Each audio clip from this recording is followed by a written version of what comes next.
Hey guys, this is Miss Klager. Um, Welcome to class today. As I'm sitting around missing being in class and seeing you guys' faces, I was thinking I should have done this yesterday, but I might as well record myself reading this poem to you guys and maybe talking about a couple things that are going on in the poem. We don't normally do poetry in class, so it might be helpful. I'm going to just talk about a couple things. I'll keep it short, but you don't have to necessarily listen to this, but if you find it helpful, if you're an auditory learner, if you just like hearing poetry, if you're bored and need something to do, this might be a good thing for you. I'm not necessarily going to talk about the answers to the questions that I'm asking you because that's really more focused on what you will need to know about this poem and a curandera for Bless Me Altima. In this, I'll really just read the poem and I'll talk about a couple of things that I think are important that are going on in the poem that will help us understand a curandera and the importance of her relationship with nature, townspeople, and I think that'll help set us up for Bless Me Altima, and it's just fun to talk about poetry sometimes. So here we go. Give it a listen if you'd like. If not, you don't necessarily have to, but hey, we'll switch it up a little bit and as we keep learning this whole remote learning thing. So right now you're seeing my screen. I'm just going to scroll through the poem as I read it. I'm not necessarily going to mark it up because I can't. I'm on poetryfoundation.org, which is a great website to find free poetry. They have a poetry magazine. I love it. I subscribe to it, of course. So if you're bored and need something to do, you can also head on over here and see everything that they've got. But right now I'm going to read Curandera by Pat Mora. So here we go. Curandera. They think she lives alone on the edge of town in a two-room house where she moved when her husband died at 35 of a gunshot wound in bed of another woman. The curandera and house have aged together to the rhythm of the desert. She wakes early, lights candles before her sacred statues, brews teas of yerba buena. She moves down her porch steps, rubs cool morning sand into her hands, into her arms. Like a large black bird, she feeds on the desert, gathering herbs for her basket. Her days are slow, days of grinding dried snake into powder, of crushing wild bees to mix with white wine. And the townspeople come, hoping to be touched by her ointments, her hands, her prayers, her eyes. She listens to their stories, and she listens to the desert, always to the desert.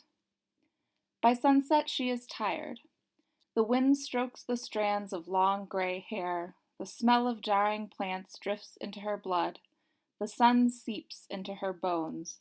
She dozes on her back porch, rocking, rocking. Okay, so that's the poem. Couple things that I'll point out to you guys that I think are cool, because I'm a nerdy English teacher, that are working in the realm of poetry that we maybe don't get with novels or short stories even. Um, just even this first word, they. Do we know who they are? Not at first, so that's a little alarming. But as we keep reading, we can kind of assume that they are the townspeople. But what's interesting about starting the poem with the word they is that it insinuates that the curandera is somebody with a lot of history, backstory, influence. Think of that person maybe in your family, maybe in the community. I think this is a really small town vibe here, right? Where this person is very mystical. Everybody knows about her. Like, think about the gossip that this first part sets up. It's a pretty big accusation that they're actually putting on her. But she's this mystical woman who people know about, who they think about, who they yearn to be with. So, regardless of who she is, we know that people are attracted to her in some way or another. The other thing that this poem does really nicely is it sets up a rhythm, both literally because it's poetry, but also just establishes the relationship between the curandera and the desert, basically the nature that she lives in, right? So we see desert here, we see desert here, and then it's kind of just throughout the poem, right? This imagery of nature. So it's connecting the curandera to being somebody who is living in and influenced by nature. And that's really important to who she is. And that's kind of on the questions a little bit. But I think that goes to, where'd it go? I think that just goes to who she is. Here we go. The simile here, right? A large black bird, where nature we normally think of as this nice, pleasant thing. Here it has kind of that pleasant feeling, like in the tone of it, right? But with a simile like large black bird, even these last two words, rocking, these harsh kind of sounds, there's something a little bit more ominous to this than maybe meets the surface, right? She's not just this mystical, like, nice, lovely woman. There's something a little bit more mysterious going on here, especially after knowing her husband died, after being in bed with another woman. That's a little mysterious. Being a large black bird, the symbolism there. The rocking, the harsh sounds after all of these wonderful S sounds, those soft S sounds, and then you end with these harsh sounds. There's something a little bit more ominous going here, right? So she's a really intriguing person. But I love the way the poem sets up her day too, right? She wakes early, lights candles. That's a very peaceful feeling. Her days are slow, kind of like ours are now, being stuck in quarantine. They're very routine, right?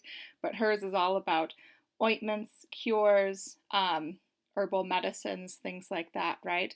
But I love this line here, that these townspeople are so attracted to her, not physically, but because she's a healer, because she's a mystic. It's somebody they go to for comfort, for healing both physically, but also I think emotionally and mentally. She's one person, like she's a kind of person people confide in, right? So they want to be touched by her ointments, so to be healed physically of whatever wound they might have, but they also want her to just touch them, make them feel human, to pray for them, to like build them up spiritually, and her eyes to feel seen by her, right? And she listens. So we've got all the senses working here, which I think is really, really great. And her senses, of course, are connected very directly in the same sentence to the desert. And I think there's more than one right answer here, but the question I think to think about with this poem is like, what do you think of the desert? What comes to mind? And what does that say about this woman, right? That she's so connected to the desert. I think they're both beautiful, but also sometimes ominous and dangerous things connected to the desert. And that's a juxtaposition that's happening in this poem that I think is really lovely to think about. So that's my take for now. Though there will be more. I'm going to have you guys read another poem on Friday, so you might love that, you might hate that. But like I said, if you're bored and need something to do, excuse my emails, go on poetryfoundation.org, look up some poems. But if not, that's okay too. And I will be looking at your guys' essays today, providing you some feedback on Turnitin.com. I'll post about that on Google Classroom. If you have questions, keep reaching out to me. If you need something to do, keep reaching out. Like, I love hearing from you guys. I hope you are doing well. You're absolutely crushing it. So have a great day, and I will see, I'm using air quotes, you next time.